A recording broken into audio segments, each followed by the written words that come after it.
Manmakers workout. Pang ano to, full body workout na to. Dumbbell home workout. Ginagawa to ng mga nagko-crossfit eh. Maganda to pang ano, full body workout. Tatamaan na yung chest, back, legs, shoulder, tsaka core, tsaka obliques. Basta may dumbbell ka lang sa bahay nyo, pwede na yan. Makakapag full body workout ka na. Kaya kung wala ka pang dumbbell, bumili ka na.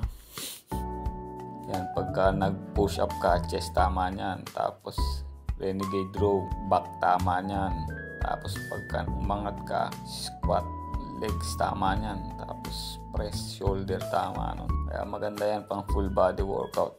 Gawa ka ng 10 repetition. Tapos ulitin mo ng 5 rounds. Pwede na yun.